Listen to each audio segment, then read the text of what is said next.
Sean muy bienvenidos, hermanos. Buenos días, Dios les bendiga.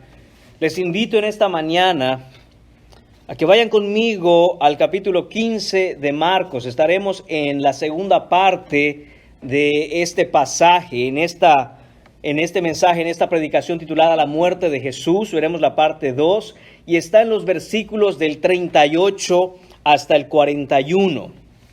Dice así la palabra del Señor.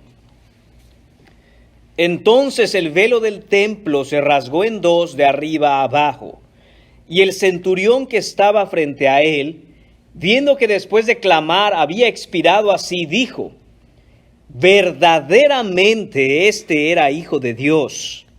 También había algunas mujeres mirando de lejos, entre las cuales estaban María Magdalena, María la madre de Jacobo el menor y de José, y Salomé, quienes cuando él estaba en Galilea le seguían y le servían, y otras muchas que habían subido con él a Jerusalén.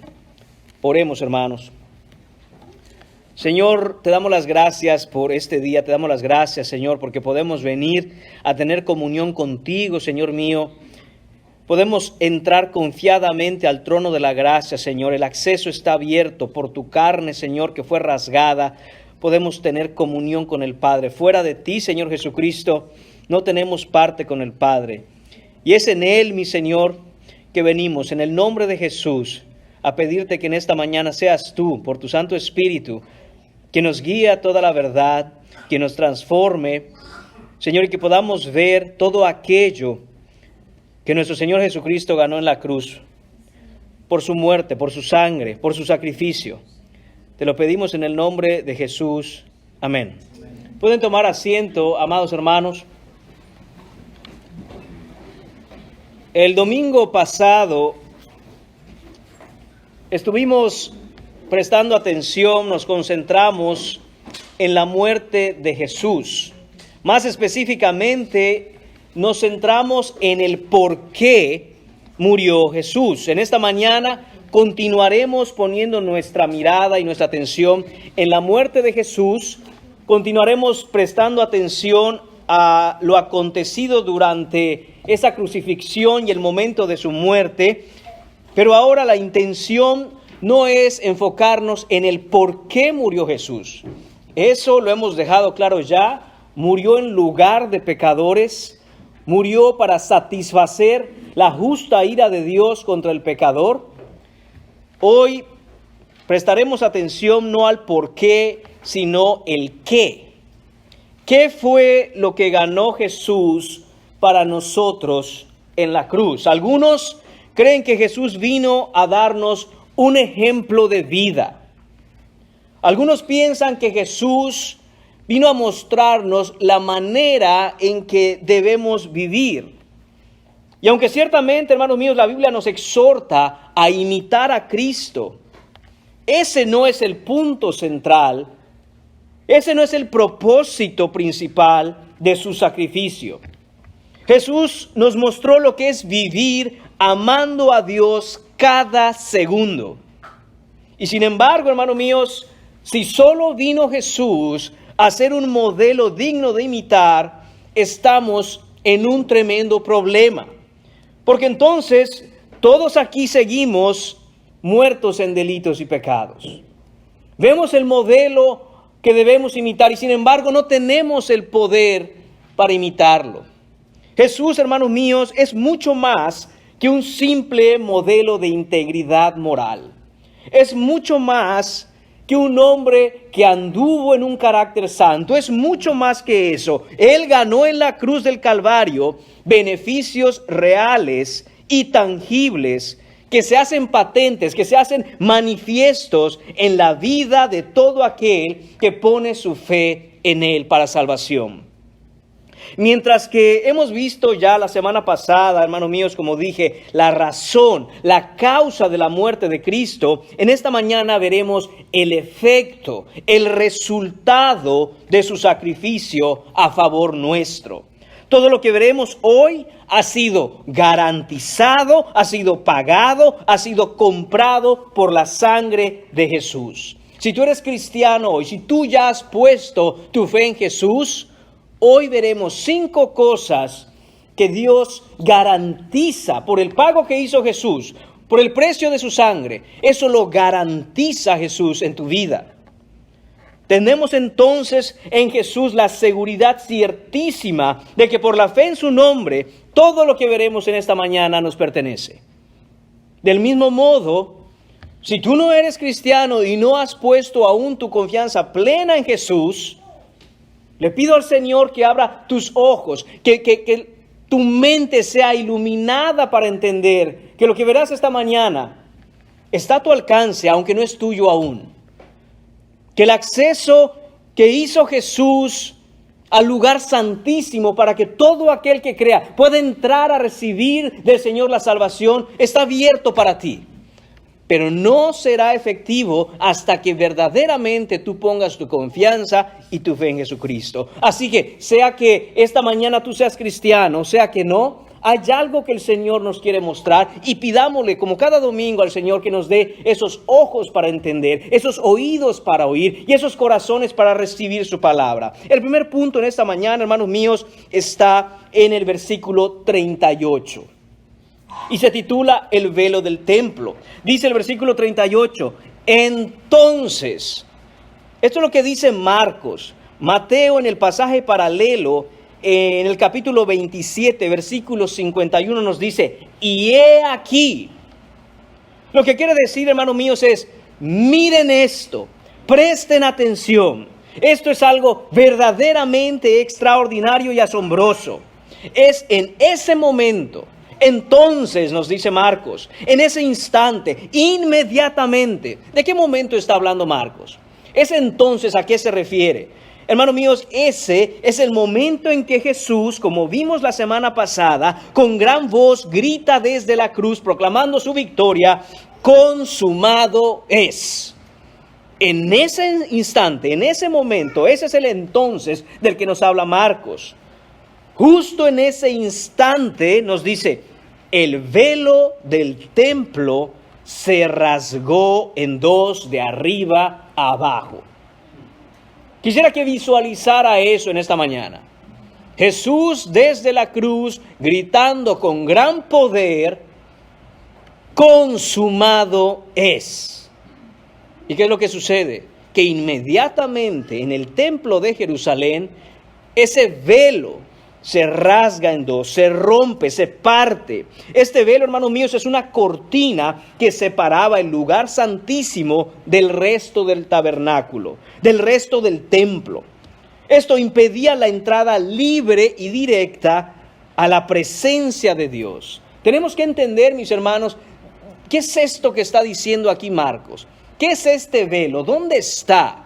Probablemente usted esté familiarizado con el Antiguo Testamento y con las ceremonias, los sacrificios, todo lo que Dios había estipulado para el pueblo de Dios. Pero si no está, quisiera que vayamos muy brevemente a entender de qué velo se está hablando aquí.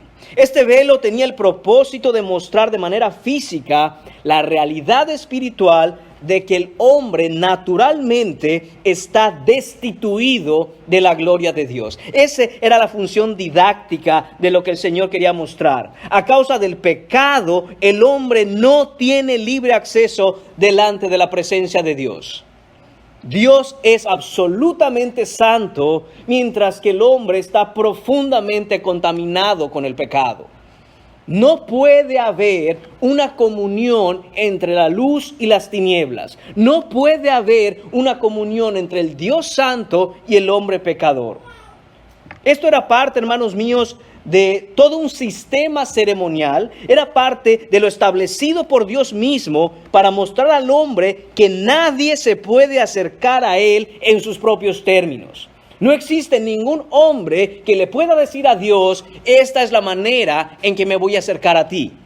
Por el contrario, todo esto fue establecido por el Señor. Nadie puede acercarse con sus propias obras. Nadie puede acercarse a la manera que el hombre quiera. Nadie puede acercarse con su propia religión. El hombre no tiene derecho de inventar una religión. Aun si lo hace, esto no le da acceso a Dios. Aun si se inventa todas las reglas que quiera, esto no es tomado por Dios como algo válido para poder acercarse a Él. Solo hay una manera en que podemos acercarnos a Dios y tener acceso a Él. Y esa manera la ha determinado Dios mismo, no el hombre. Es de ahí la importancia, mis hermanos, de que nosotros tenemos que ir a la Escritura. Tenemos que ir a la palabra de Dios que Él mismo ha revelado si queremos saber, si queremos tener comunión con Dios. No podemos hacerlo bajo nuestras propias ideas. No podemos hacerlo de acuerdo a como nosotros nos guste. Él es el que lo ha establecido. Aquellas personas que dicen, yo creo en Dios a mi manera. Tal vez las haya escuchado. Bueno, yo no voy a la iglesia. Bueno, yo verdaderamente no soy cristiano. Yo creo en Dios a mi manera. Lo que está diciendo esa persona es, yo no creo en Dios. Yo no creo en Dios. Lo que diga a mí no me interesa, lo que está escrito me importa poco. Yo voy a creer en Dios a como a mí me parezca. En el Antiguo Testamento, hermanos míos, esa manera de tener acceso a Dios era que el sumo sacerdote, había un sumo sacerdote, tenía que entrar o entraba al lugar santísimo como representante del pecador y ofrecía sacrificio por las iniquidades del pueblo. En Éxodo capítulo 26, y puede ir buscando Éxodo capítulo 26, quisiera que leamos ahí algunos versículos. Después de que el Señor le diera a Moisés los 10 mandamientos, también le da la ley ceremonial. También le da la manera en que el servicio de adoración a Dios debe llevarse a cabo.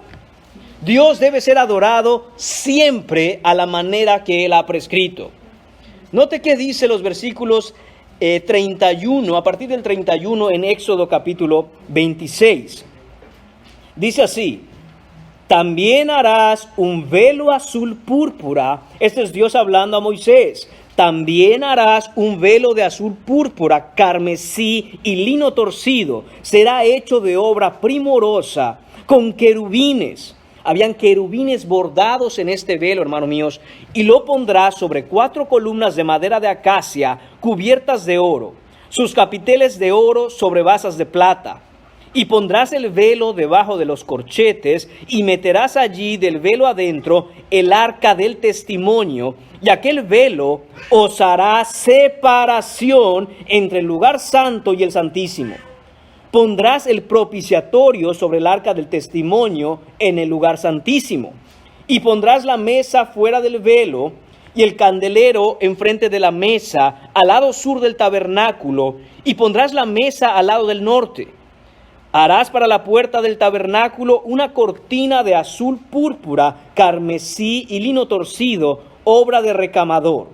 Y harás para la cortina 5 columnas de madera de acacia, las cuales cubrirás de oro, con sus capiteles de oro, y fundirás 5 basas de bronce para ellas. Hermanos míos, noten con qué detalle el Señor dice hasta dónde en esa pequeña recámara, que es el lugar santísimo, tenían que estar las cosas. No es a como al hombre se le ocurriera. Cada cosa está perfectamente establecida por Dios, y cada parte y la disposición de las cosas en el tabernáculo encontró su cumplimiento en la persona y la obra de Cristo Jesús. Podríamos pasar mucho tiempo, hermanos míos, examinando, analizando, estudiando cada cosa en el lugar santísimo y cómo cada cosa apunta a algo en la obra de Jesucristo. Por cuestiones de tiempo, hermanos, vamos simplemente a mencionarlo. Pero le invito, le animo a que vaya al Antiguo Testamento y mire cómo esta disposición de todas las reglas en la ley ceremonial apuntaban al sacrificio que Cristo iba a hacer. El velo, hermanos míos, estaba en el tabernáculo, y como hemos leído ya, significaba separación. Separación del lugar santísimo y el resto del templo. De hecho, del resto de la nación, del resto del mundo. El Señor había prometido que Él iba a manifestar su presencia en ese lugar. ¿Cómo? Él iba a manifestarse con una nube durante el día y una columna de fuego durante la noche. Eso es lo que veía el pueblo de Dios. Hermanos míos, estos no son cuentos. Esto es lo que presenciaban ellos cada que el sacerdote iba adentro, ofrecía sacrificios y bajaba la presencia misma del Dios Todopoderoso. Ellos se daban cuenta que esto no era invento, esto no son simples creencias. Esto de manera objetiva y real se veía por todos en la nación de Israel. Del otro lado del velo, hermanos míos, estaba la mismísima presencia de Dios. Es ahí donde habitaba la presencia y moraba la gloria de Dios. Nadie tenía acceso a estar en la presencia de Dios. Absolutamente nadie. Por la contaminación del hombre en su pecado y por la santidad perfecta de Dios, el hombre no puede acercarse a Él. El hombre no puede simplemente decir, voy a entrar a la presencia de Dios. De acuerdo a lo designado por Dios mismo, solo uno podía entrar al lugar santísimo, al otro lado del velo, solo un hombre, el sumo sacerdote, una vez al año. Ese hombre tenía que hacer ese día al año una serie de rituales para primero limpiarse. Era conocido como el día de la expiación, el Yom Kippur. En Levítico capítulo 16, todo el capítulo se dedica solo a detallar el día más importante para la nación de Israel. ¿Qué es este día? El día de la expiación. El pueblo de Israel, hermanos míos, tenía muchas fiestas y muchas celebraciones. Pero el día más importante de todos esos días era el día de la expiación. En este día, hermanos míos, el sacerdote simbólicamente transfería los pecados del pueblo a un macho cabrío por la imposición de manos. Después, este macho cabrío era llevado al desierto en donde moría abandonado llevando los pecados del pueblo. Otro carnero iba a ser degollado y entonces el sacerdote en esa ceremonia tenía que rociar la sangre en el propiciatorio. Todo esto era una ceremonia didáctica, era una manera de enseñanza que apuntaba a la obra de Cristo Jesús. Esto se hacía cada año, año tras año, simbólicamente, de manera temporal, se cubría el pecado. Más atención, eso no quitaba el pecado.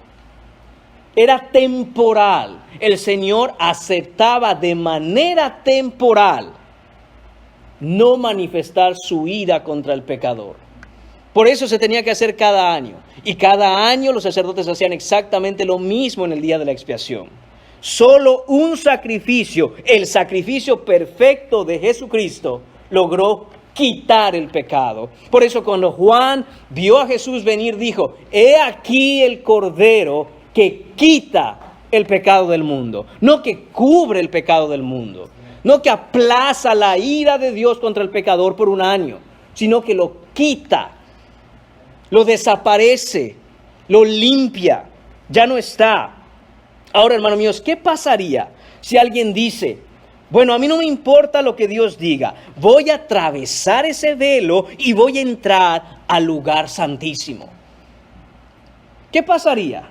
Hermanos míos, segunda de Crónicas, capítulo 26, en los versículos del 16 al 23, nos narran una historia de lo que ocurrió con uno de los reyes de Israel llamado Usías.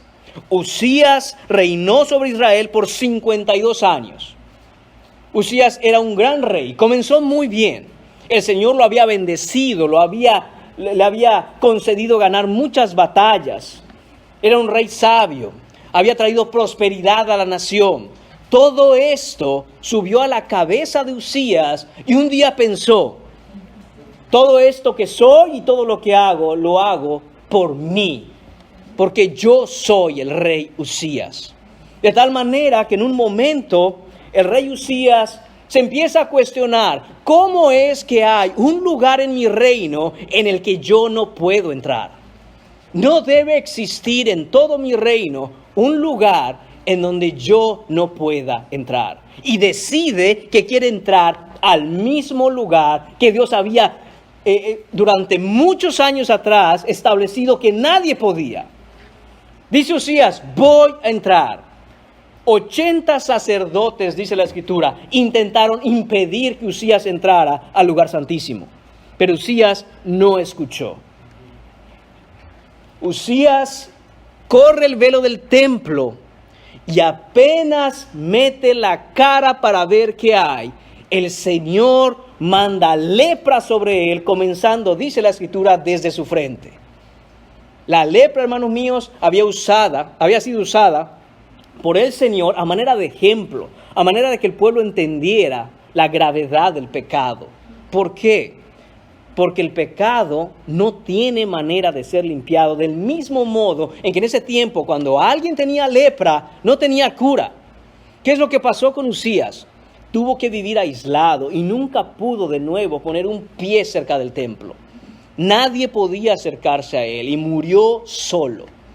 El Señor le dijo a Usías, Usías, no eres tú. Podrás ser el rey de Israel, pero tú, Usías, no eres nadie. Tú eres igual que cualquier otro hombre pecador. Nadie puede poner un pie en el lugar santísimo. Absolutamente nadie. Aún el sumo sacerdote, hermanos míos, cuando tenía la responsabilidad de entrar a ese lugar santísimo, era amarrado con una cuerda y también le amarraban una campana. Desde afuera, mientras la campana sonaba, todos sabían que el sacerdote estaba ejerciendo sus funciones dentro. En el momento en que la campana dejaba de sonar, en el momento en que ya no escuchaban esa campana estarse moviendo, la gente sabía que ese sacerdote había entrado al lugar santísimo en pecado y Dios lo había consumido. Lo había matado ahí dentro. Entonces, con la soga que tenía amarrada, sacaban su cadáver y efectivamente estaba muerto. Esto, hermanos míos, nos muestra la gran santidad de Dios y que a Dios no le da igual cómo venimos delante de Él a acercarnos, cómo venimos a tener comunión con Él. Para Dios es muy importante.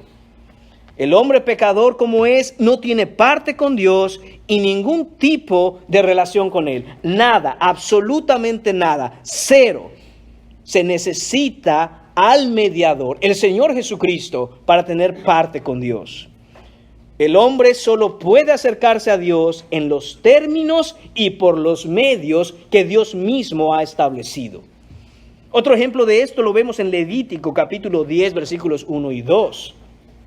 Están dos jóvenes, hijos de Aarón, Nadab y Abiú. Tenían la función de encender el fuego para la adoración al Señor. Pero estos jóvenes decidieron ser muy creativos un día. Y trajeron al Señor, dice la Escritura, fuego extraño. Es decir, fuego que el Señor no había dicho que trajeran. ¿Y qué es lo que sucedió? En ese instante el Señor mató a esos dos jóvenes. En ese instante cayeron muertos. Hermanos míos, es un privilegio enorme que nosotros como cristianos hoy tengamos acceso directo a Dios en Cristo. Nadie había tenido este privilegio. Nadie podía entrar libremente a tener comunión con Dios. Y lo que Marcos está haciendo aquí, lo que nos está diciendo es que es algo sin precedentes. Por eso Mateo dice, he aquí, el velo del templo se rasgó. Entonces está conectando Marcos en ese versículo 38 con ese tremendo grito de Jesús diciendo, consumado es. Se rasga el velo del templo. Para la gente que escuchaba eso, especialmente la gente judía, esto era algo asombroso. Esto es algo difícil de creer. ¿Cómo es posible? ¿Cómo es posible que este velo se rasgara de esa manera y ahora no hay nada que divida el lugar santísimo del resto del templo? El texto dice que se rasgó de arriba abajo.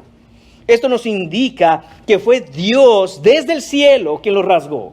Fue Él quien lo rompió, no fue el hombre. No fue el hombre quien rompió este velo, sino Dios mismo. Hermanos, este velo, esta cortina, no piense usted que era una cortina común y corriente. Era una cortina muy especial. El autor y erudito cristiano de origen judío, Alfred Edersheim, registra en su obra La vida y tiempo de Jesús el Mesías que el velo tenía 60 pies de largo, son 18 metros, 20 pies de ancho, 6 metros, y un grosor igual o mayor a la palma de una mano. Esto es unos 10 centímetros, alrededor de unas 4 o 5 pulgadas. El velo en su totalidad era tan pesado que se necesitaba de 300 sacerdotes para moverlos. Esto no era una cortinita cualquiera. Esto no era una cortina de baño. Esto era algo pesadísimo, grueso, grande. No había ni existía fuerza humana o fuerza conocida que pudiera romper ese velo como un papel cualquiera. No existía. Solo el poder de Dios lo desgarró. Solo el poder de Dios lo partió en dos. Y note que dice de arriba abajo.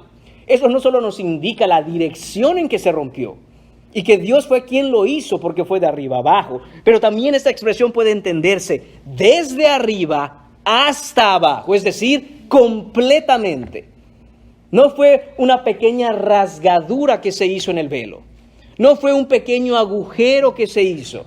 Y esto, hermanos míos, nos permite saber, nos muestra que ese acceso que tenemos ahora a Dios no es un acceso difícil a través de un pequeño agujero en el que solo los pecadores más pequeños puedan entrar, sino que hasta el pecador más grande tiene acceso libre a Dios por el arrepentimiento sin ningún problema, sin ningún obstáculo. Todo aquel que se arrepiente, por grande que sea su pecado, tiene acceso a Dios porque el velo se rompió por completo, porque ahora ya no existe esa separación entre Dios y el hombre en Cristo Jesús. Y el llamado para nosotros, hermanos míos, el llamado para nosotros, amigos míos, que aún no han puesto su fe en Jesús, es venir a Él en arrepentimiento y fe. No hay nada que te impida de llegar a Él ahora. Por la muerte de Jesús, en Cristo Jesús, el velo se rasgó.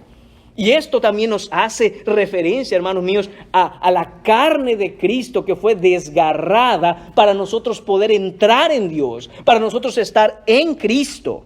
Jesús dijo: yo soy el camino y la verdad y la vida. Nadie viene al Padre si no es por mí. Y es que esos somos los cristianos. Esos somos los cristianos. En Hechos se reconoce por primera vez esta expresión de los del camino. Antes de ser llamados cristianos decían, ellos son los del camino. Y hermanos, esos somos. No estamos en un camino para estar estáticos. Estamos en un camino para movernos hacia adelante. Estamos en un camino para avanzar. Un camino y una sala de espera son cosas completamente diferentes. Estamos en el camino siguiendo a Cristo. ¿Camino hacia dónde? Camino al lugar santísimo en relación íntima con Dios el Padre. ¿Estás tú en ese camino? ¿Eres tú uno de los del camino? ¿O no? ¿Estás tú caminando detrás de las huellas de Jesús por el poder del Espíritu Santo hacia el lugar santísimo? A tener acceso directo y comunión con el Dios Santo que creó el universo.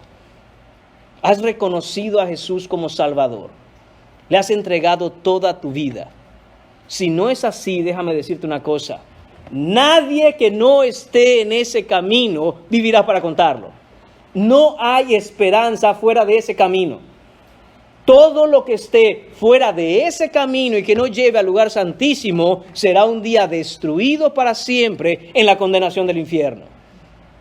Es hoy que tenemos que venir a ese camino. Es hoy que tenemos que buscar a Cristo para seguirlo y entonces entrar a la presencia santa de Dios en ese velo que fue roto, y podemos ahora tener ese acceso directo, total y completo, de manera real, viva y dinámica con Cristo, con el Padre de las luces, donde no hay sombra de variación. Hermanos míos, algunos versículos que quisiera que veamos. Mire lo que dice Hebreos capítulo 10, versículos del 19 en adelante al 22. Hebreos capítulo 10, del 19 al 22. Así que, hermanos, teniendo libertad para entrar en el lugar santísimo por la sangre de Jesucristo, por el camino nuevo y vivo que Él nos abrió a través del velo, esto es, de su carne, y teniendo un gran sacerdote sobre la casa de Dios, acerquémonos con corazón sincero, en plena certidumbre de fe, purificados los corazones de mala conciencia y lavados los cuerpos con agua pura. Mantengámonos firmes sin fluctuar la profesión de nuestra esperanza, porque fiel es el que prometió. Estamos llamados a acercarnos con confianza, hermanos.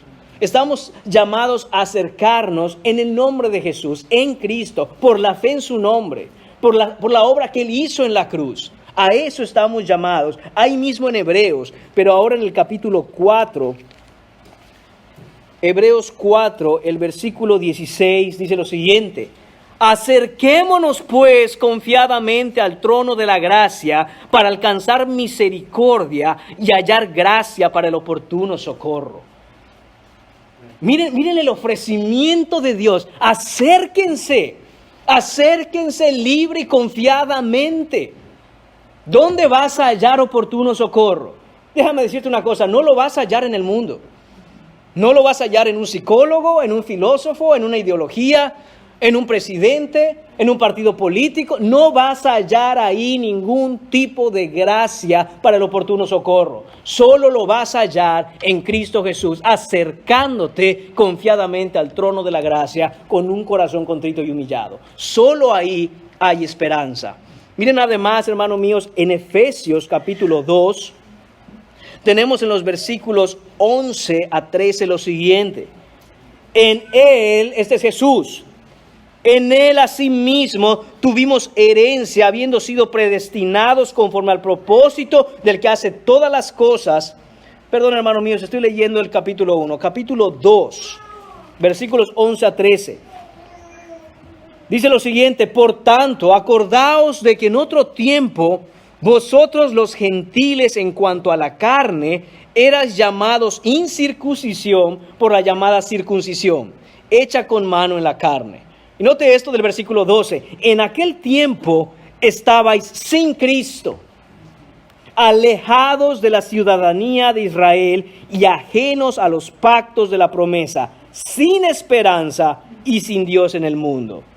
Versículo 13: pero ahora en Cristo Jesús, vosotros que en otro tiempo estabais lejos, habéis sido hechos cercanos por la sangre de Cristo.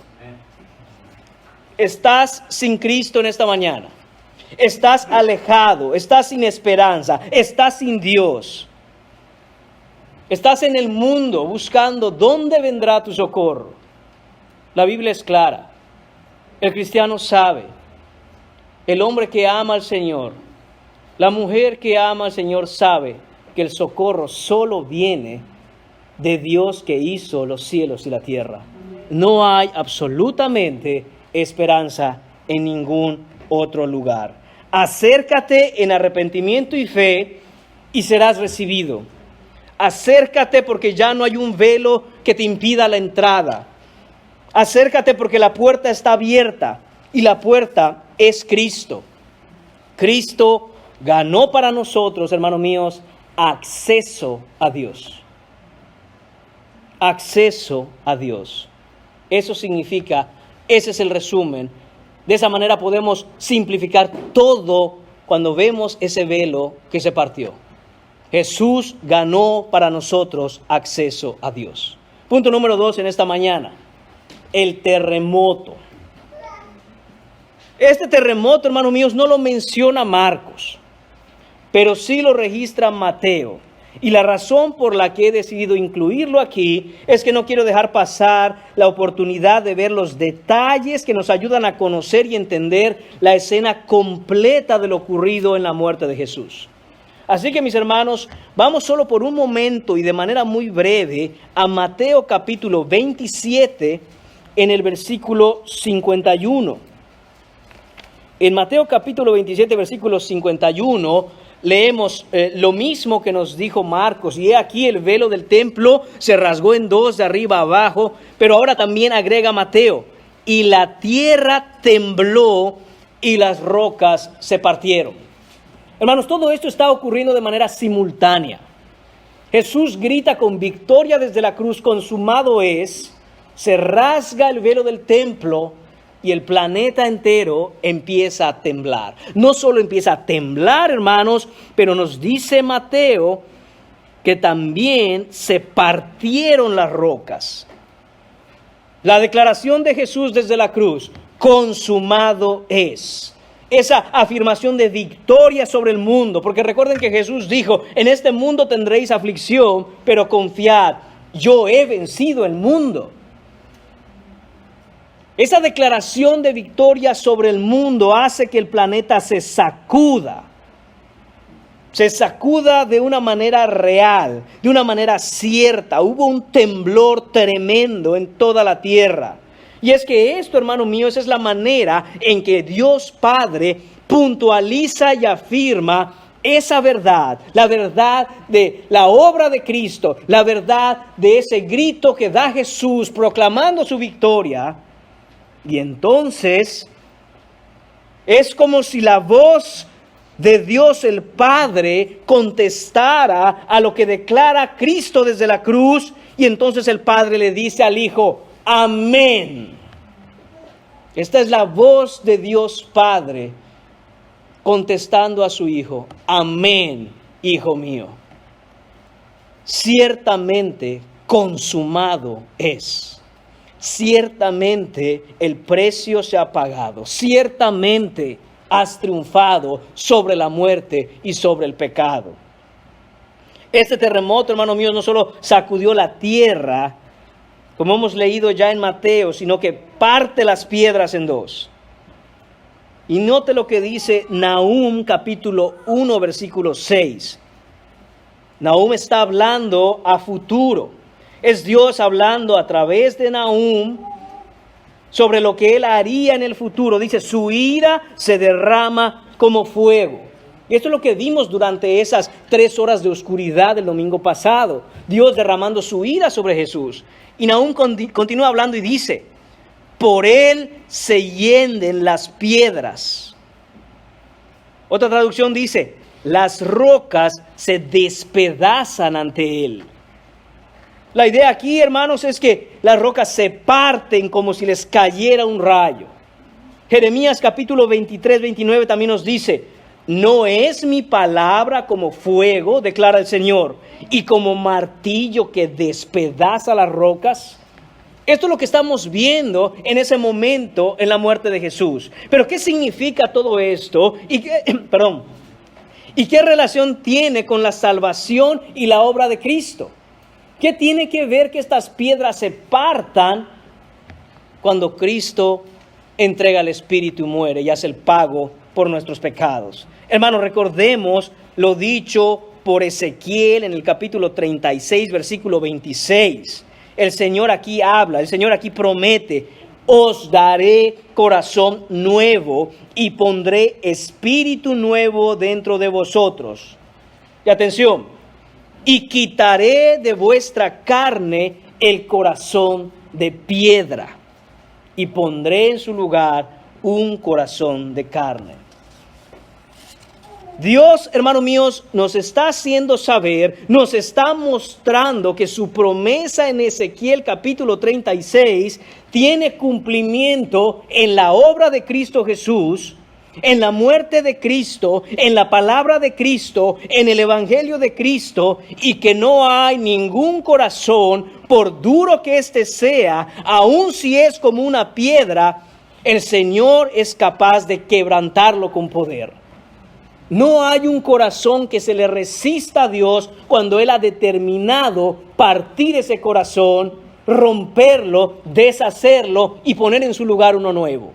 Nada puede detener la obra de Cristo cuando Cristo está determinado a cambiarte para siempre. No pelees contra Cristo. No pelees contra Dios. Entrégate a Él. Si desde hace un tiempo tú has visto, tú has sentido, tú te has dado cuenta de que el Señor te está llamando, de que el Señor quiere que estés en Él, quiere salvarte, quiere cambiarte, quiere transformarte, deja de pelear con Dios. No hay piedra dura, por dura que sea, que se resista al poder del Señor. Cualquier corazón, por duro que pueda ser, cuando el Señor quiere, lo parte en dos, sin ningún problema. Con abrir su boca y decir amén, el Señor transforma cualquier corazón. Todo corazón de piedra que Cristo compró en esa cruz será despedazado por la palabra de su poder y será vivificado y será reemplazado por un corazón vivo. De eso podemos tener total certeza. Ningún corazón que Jesús compró en la cruz se perderá. ¿Usted se imagina eso? Jesús pagó con el precio de su sangre un montón de piedras. Pero Él las va a transformar. Pero Él las va a quebrantar. Pero Él les dará vida y serán unos corazones de carne sensibles a Él, que le amen a Él, que le busquen a Él. Hermanos míos, debemos nosotros, si somos cristianos, orar porque esa obra que el Señor ha prometido hacer en los corazones más duros se haga y se haga pronto. ¿A quién tienes? ¿A quién conoces que es inconverso? ¿Alguien de tu familia? ¿A tu padre, a tu madre, a tu hermano? ¿A tus sobrinos? ¿A quién? Y mira sus corazones, más duros que muchas piedras que existen. Pero clamemos al Señor porque Él tiene el poder de romper esas rocas. Cristo, hermanos míos, ganó para nosotros un nuevo corazón. Ganó por nosotros acceso a Dios y ganó por nosotros un nuevo corazón, con el cual podemos entonces, al tener acceso a Dios, verdaderamente adorarle. Lo que nos lleva al punto número 3 en esta mañana. Continuaremos por un momento en Mateo capítulo 27. Veremos los sepulcros. Versículos 52 y también veremos el 53. Dice el versículo 52: y se abrieron los sepulcros y muchos cuerpos de santos que habían dormido se levantaron. Y salieron de los sepulcros después de la resurrección de Él, vinieron a la santa ciudad y aparecieron a muchos.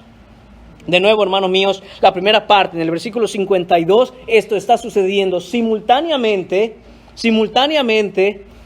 con que el velo se rasga, hay un terremoto, se parten las piedras y entonces se abren los sepulcros y los muertos se levantan de sus tumbas. Este lugar muy probablemente se refiere al cementerio de Jerusalén. Y note que dice que estos fueron los cuerpos de los santos, es decir, aquellos que murieron esperando la promesa del Salvador, aquellos que murieron esperando en fe al Mesías, aquellos que no vieron al Mesías, pero creyeron de todo corazón que el Señor iba a cumplir su promesa de mandar al Salvador. Son los cuerpos de estos creyentes que fueron resucitados, fueron levantados de entre los muertos. Este es un efecto inmediato del pago que Cristo hizo. Incluso antes de que Cristo mismo resucitara, el poder de Jesús en la cruz levantó a estos muertos en ese día. ¿Qué es lo que asegura entonces la obra de Cristo?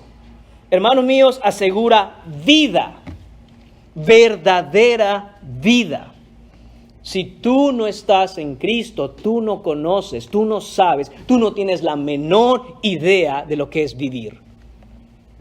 Crees que sabes porque tienes vida biológica, porque tu cuerpo funciona, pero esa no es la vida a la que estamos llamados a vivir. Si tú analizas la vida biológica que tienes, si tú no estás en Cristo y analizas, bueno, estoy vivo, piensas, no estoy muerto, si voy al doctor pueden ver mis signos vitales, y tú crees que eso es vida, analízalo un poco más. Esa vida no tiene ningún tipo de sentido, no tiene ningún tipo de trascendencia. ¿Para qué estás vivo? ¿Para trabajar como un burro, pagar los biles?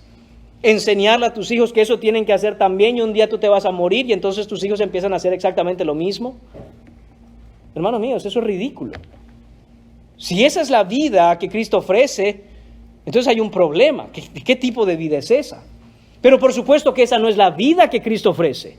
Cristo ofrece verdadera vida.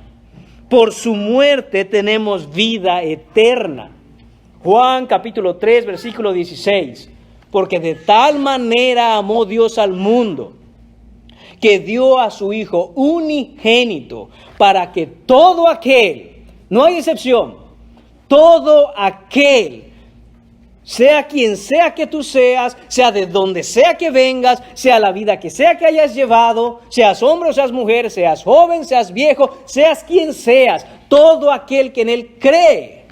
Y note esa palabra, está en presente. No dice todo aquel que en él crea. No es que a lo mejor un día vas a creer. No, dice todo aquel que en él cree. Hoy es el día de salvación. Hay que creer hoy mismo, todos los días, constantemente. Examinaos a vosotros mismos si estáis en la fe.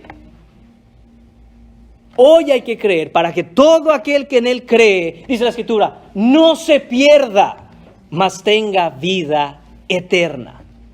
Esta vida eterna, hermanos míos, nos habla por un lado de su extensión. Es infinita, no tiene fin, no conoce límites. Pero también nos habla de la naturaleza de ese tipo de vida. La vida eterna es una vida que tú no has conocido si no estás en Cristo.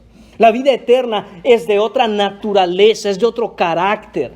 Es un vivir diferente, es un operar, es un funcionar de una manera completamente diferente a como el mundo opera. Esa vida eterna solo se puede vivir cuando hemos venido a creer en Jesús en la fe y ahora formamos parte del reino de Dios. Somos ciudadanos del reino de Dios cuando vivimos en esa fe por la obra de Cristo Jesús.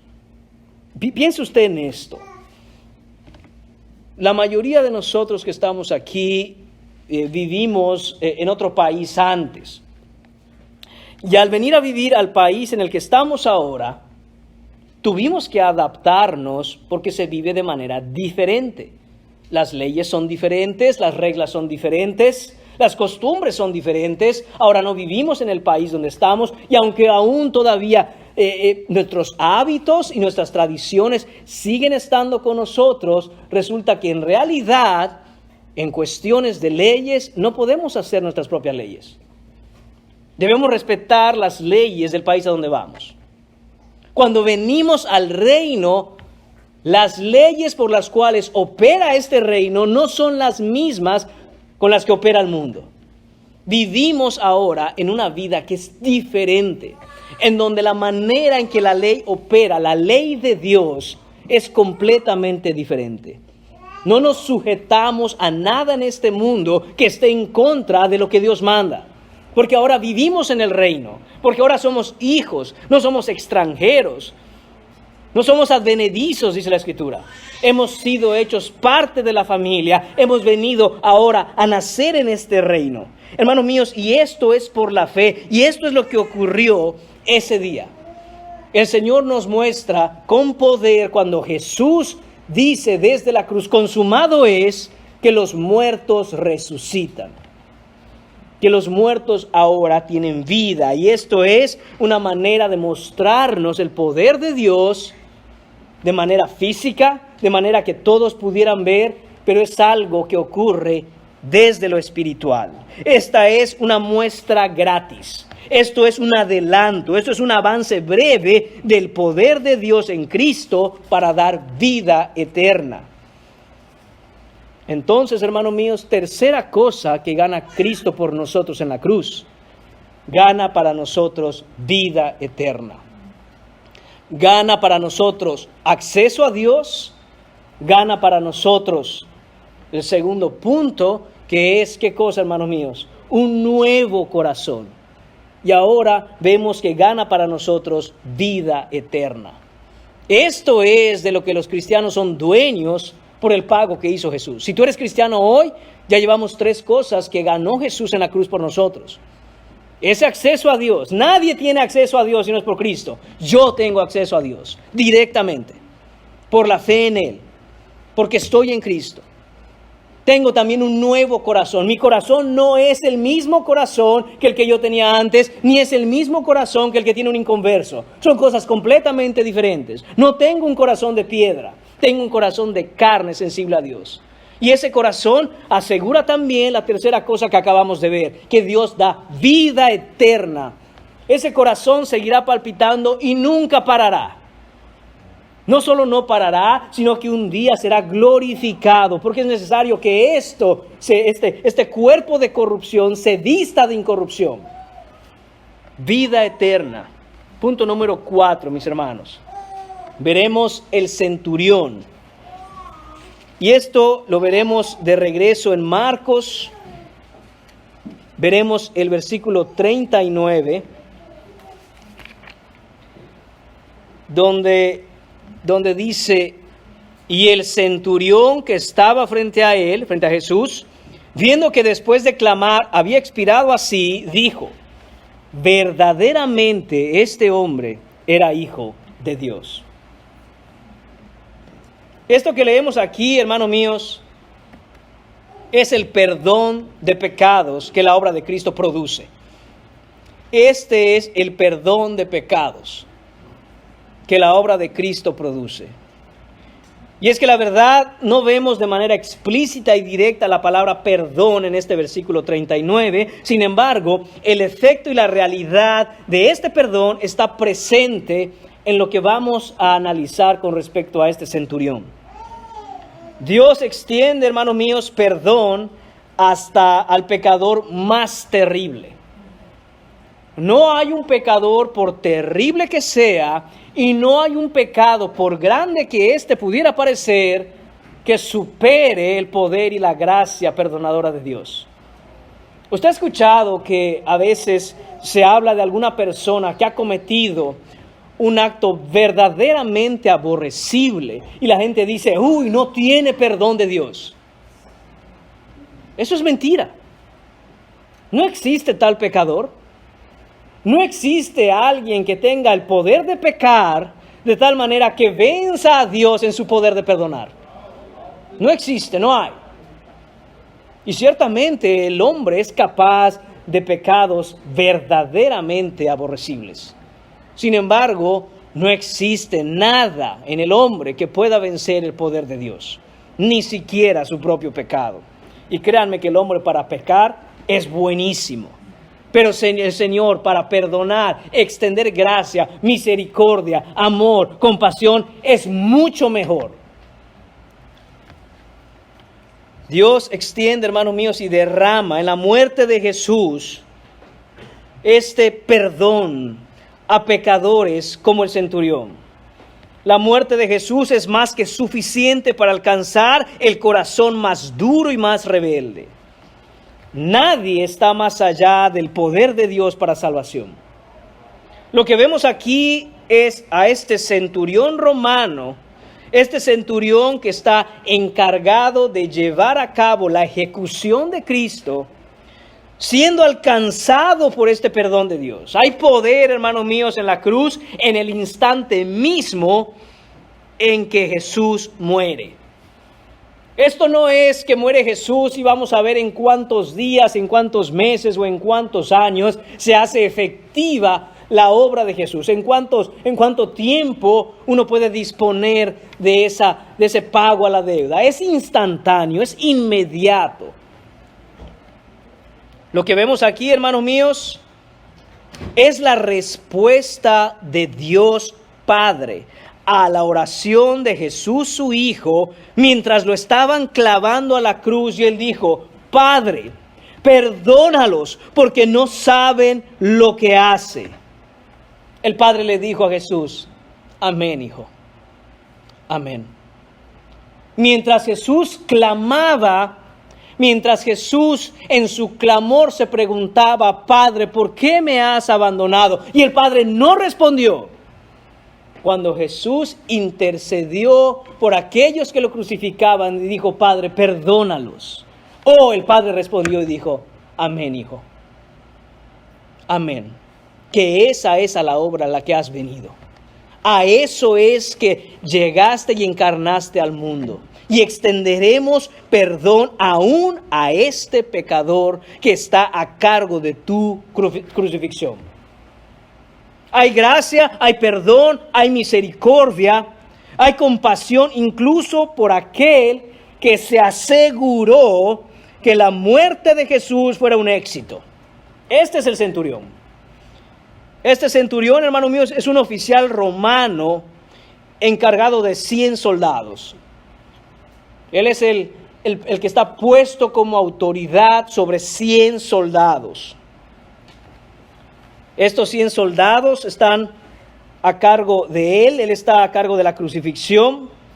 Y si algo salía mal en esa crucifixión, si al momento de estar llevando al sentenciado se levantaba una multitud de personas para impedirlo, si había algún problema y no se podía llevar a cabo esta ejecución, el centurión encargado pagaba con su vida.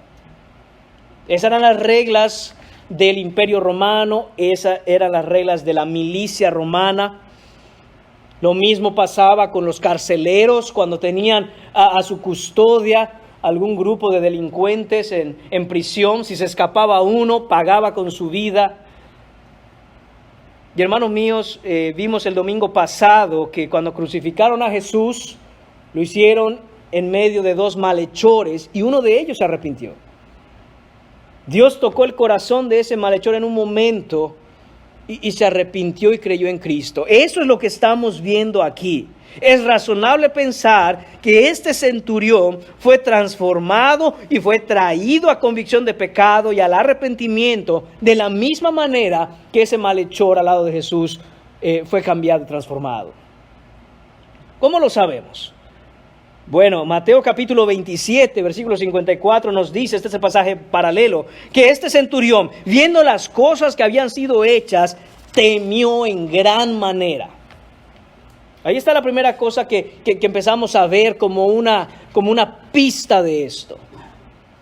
Sobrevino sobre este centurión un temor grandísimo. Marcos nos dice que viendo a Jesús, obviamente después de clamar, había expirado así.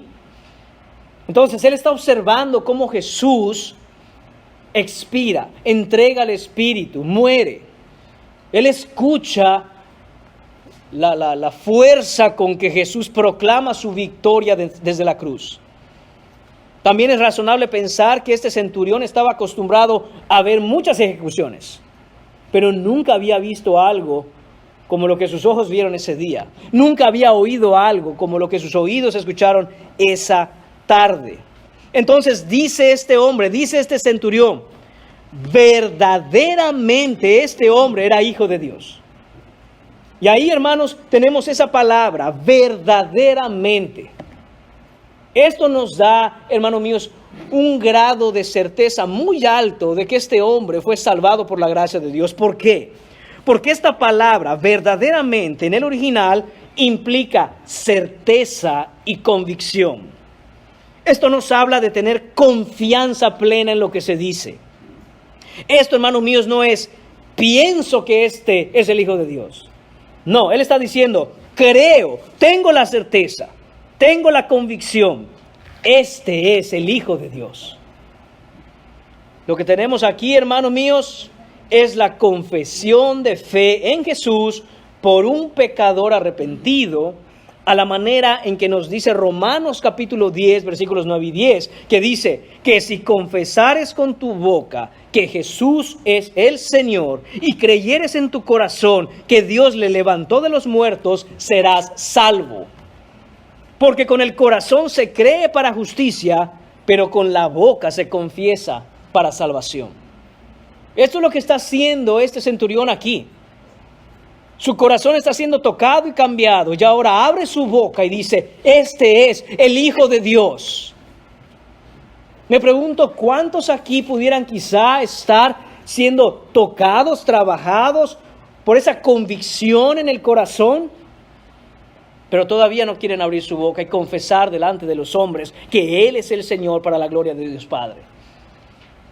Si tú eres uno de esos hoy, Mira lo que dice este versículo. Con el corazón se cree para justicia.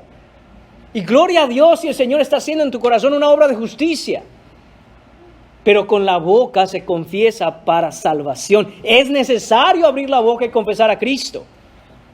Esto es lo que está haciendo este centurión. Además, Jesús dijo en Mateo capítulo 10, versículo 32, a cualquiera pues que me confiese delante de los hombres, yo también le confesaré delante de mi Padre que está en los cielos.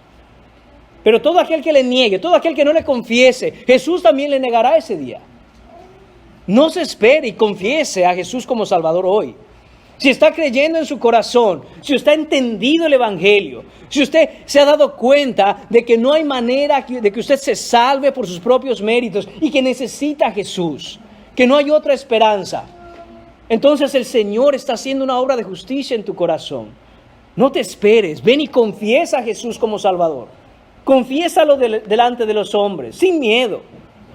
Que todo el mundo se entere, soy cristiano y creo que Jesús es el Rey de Gloria y creo que Jesús es el único que puede salvarme. Este centurión, hermanos míos, confiesa a Jesús en las circunstancias humanamente más adversas. ¿Por qué? Porque lo que vemos aquí es que él está a cargo de la ejecución. Está rodeado de sus propios soldados y la gente que pasaba por ahí, recuerde, se estaba burlando de Jesús. Y él en un momento en el que le sobreviene este temor, dice, verdaderamente este es el Hijo de Dios. Verdaderamente Él lo es. Hermanos míos, un romano, un centurión, el encargado de la muerte de Jesús. ¿Qué nos muestra el Señor con esto?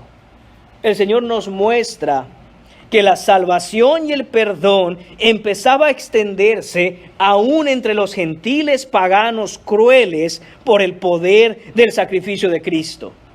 Hermanos míos, hay poder en la sangre de Jesús. Hay verdadero poder. Hermanos míos, el Evangelio no es solo palabras. El Evangelio es poder. Y Pablo dice así en el capítulo 1 de Romanos, porque no me avergüenzo del Evangelio, porque es poder de Dios para salvación, al judío primeramente y también al griego. Hermanos míos, esto es lo que vemos sucediendo en este centurión. Cristo ganó para nosotros perdón de pecados, acceso a Dios, un nuevo corazón, vida eterna, perdón de pecados. Y punto número 5. Veremos en los versículos 40 y 41 de Marcos 15, las mujeres. Hay muchos, hermanos míos, que se dicen cristianos, hay muchos que pueden llevar una Biblia bajo el brazo, hay muchos que llegan a la iglesia, hay muchos que se identifican con Jesús, pero solo algunos siguen a Jesús hasta el final. ¿Quiénes estaban al pie de la cruz? Aun cuando los apóstoles huyeron, excepto por Juan, todos los demás apóstoles huyeron y abandonaron a Jesús. ¿Quiénes estaban al pie de la cruz hasta el final?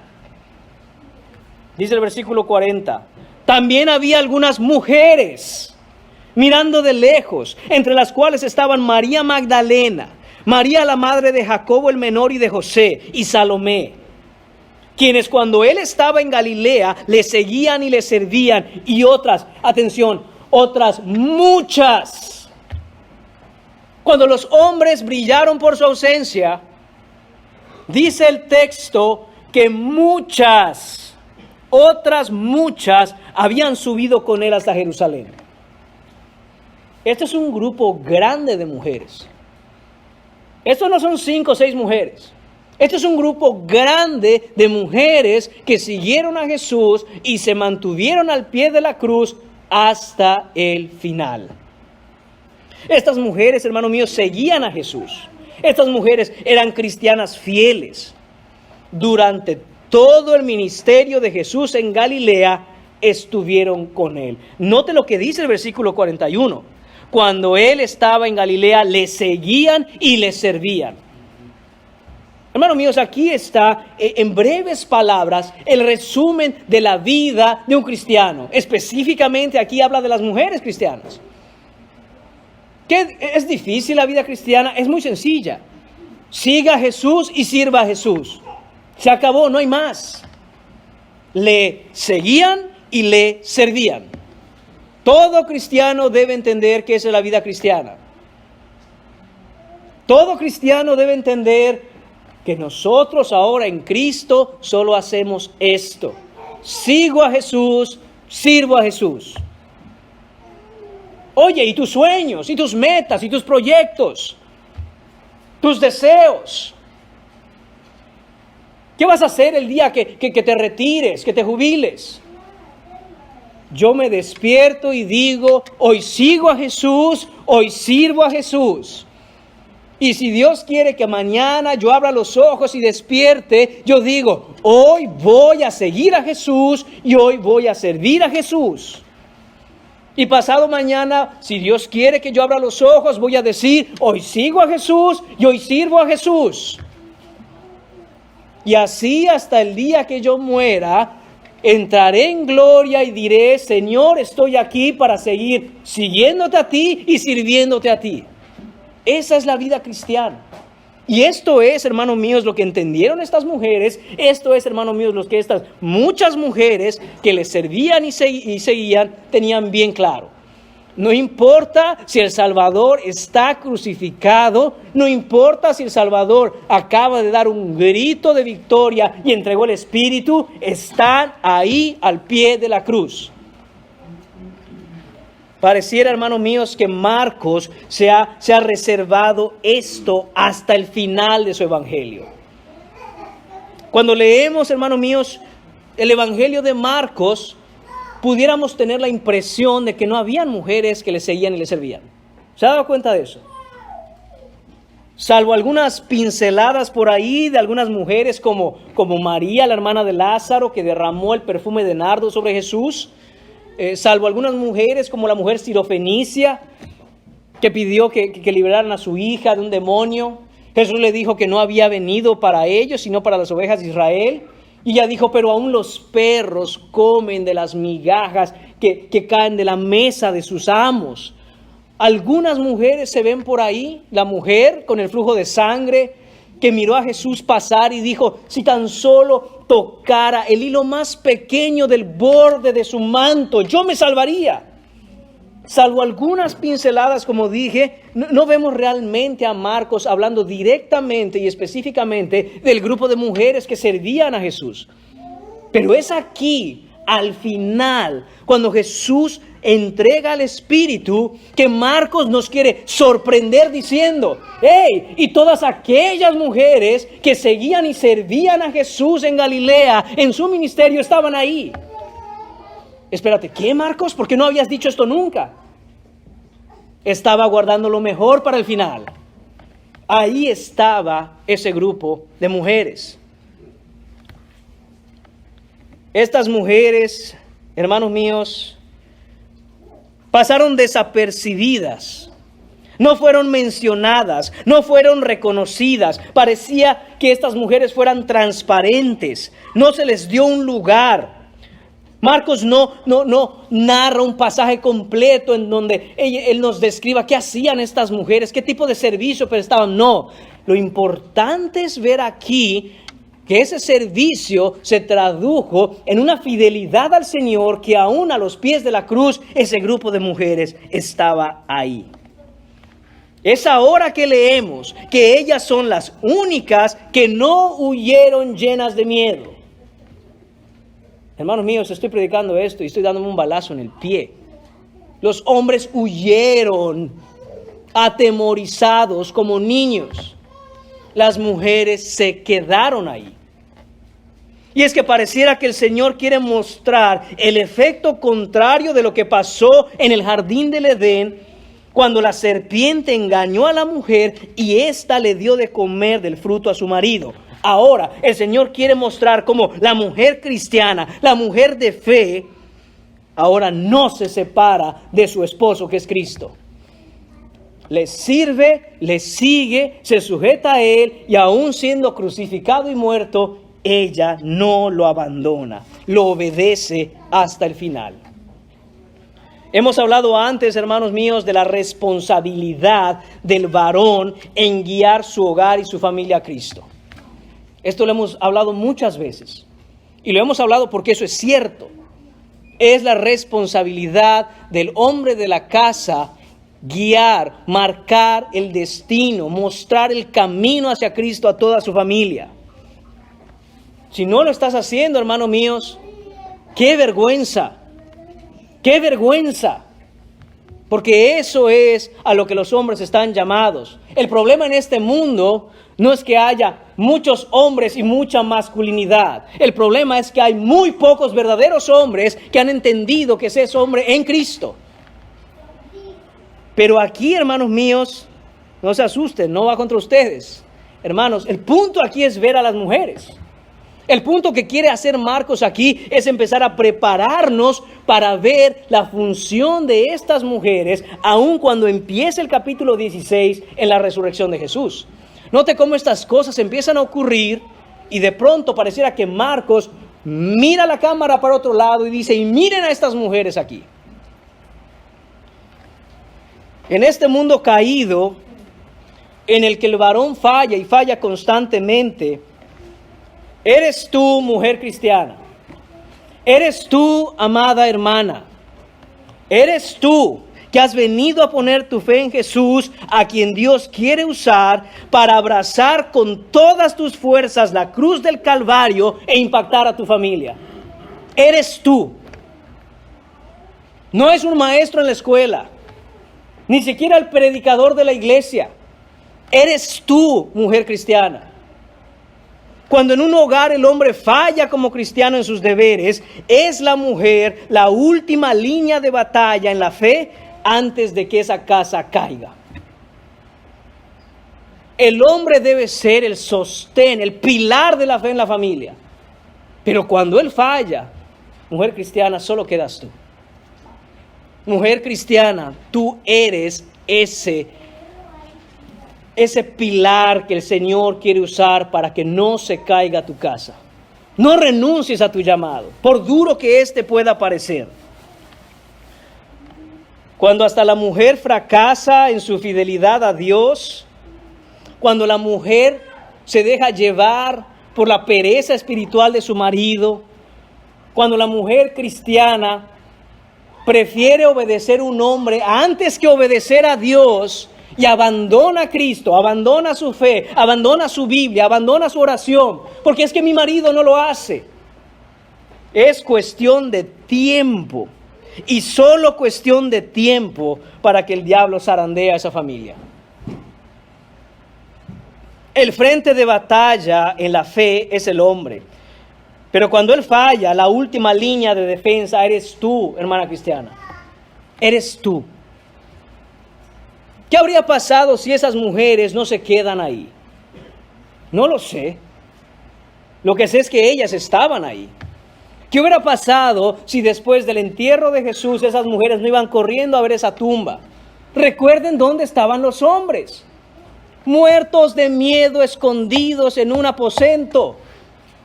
Y las mujeres moviéndose para ir a ver a su Salvador.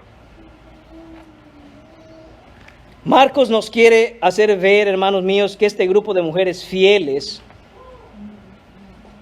va a tener una gran recompensa.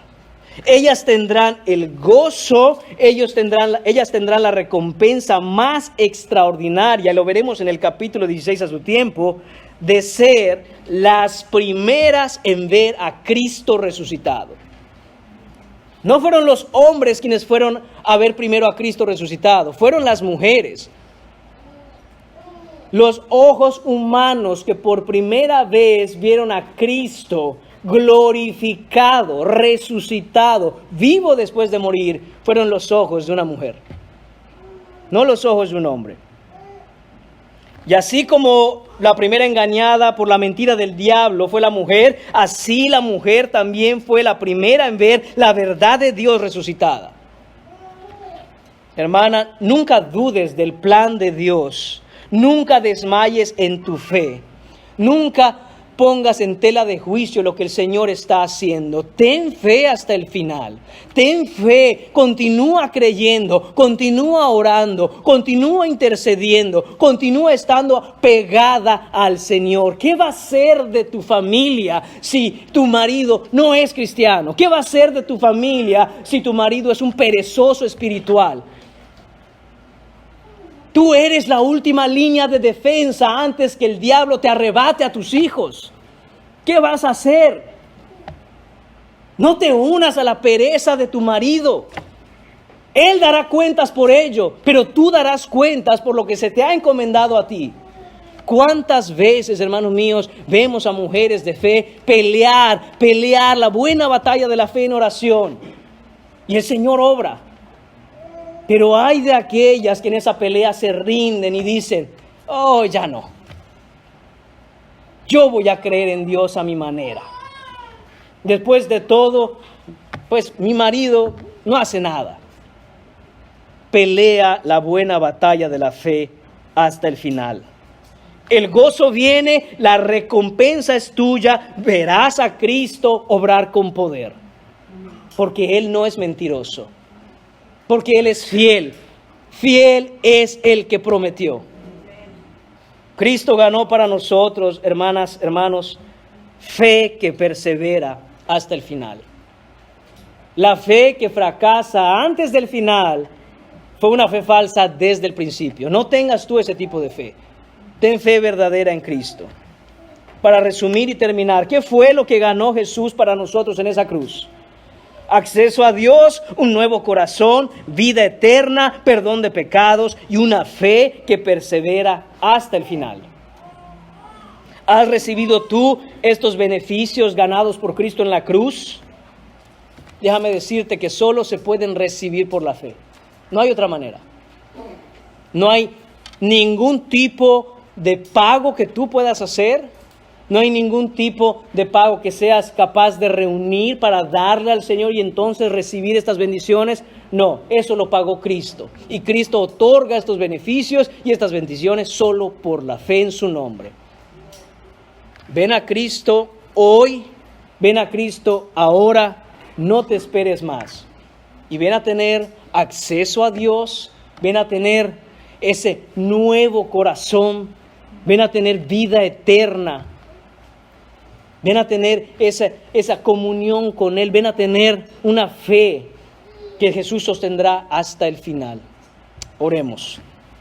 Señor y Padre, te damos las gracias, Señor, porque todo aquello que tú ganaste en la cruz por nosotros, Señor, jamás lo habríamos podido ganar por nuestros medios, ni por ningún otro tipo de medios. Señor, gracias por lo que tú has hecho, Señor, en esa cruz. Gracias, Jesucristo, por tu obediencia, por tu poder, por tu majestad. Y en esa majestad hacerte siervo y morir en esa cruz. Padre mío, que seamos transformados, Señor, por aquello que tú ganaste, Señor. Que seamos receptores por la fe de todos los beneficios de tu obra redentora. Te lo pedimos, Señor. No porque lo merezcamos, Señor mío, porque no lo merecemos de ningún modo. Pero porque tú pagaste el precio, Señor. En el nombre de Jesús lo pedimos. Amén.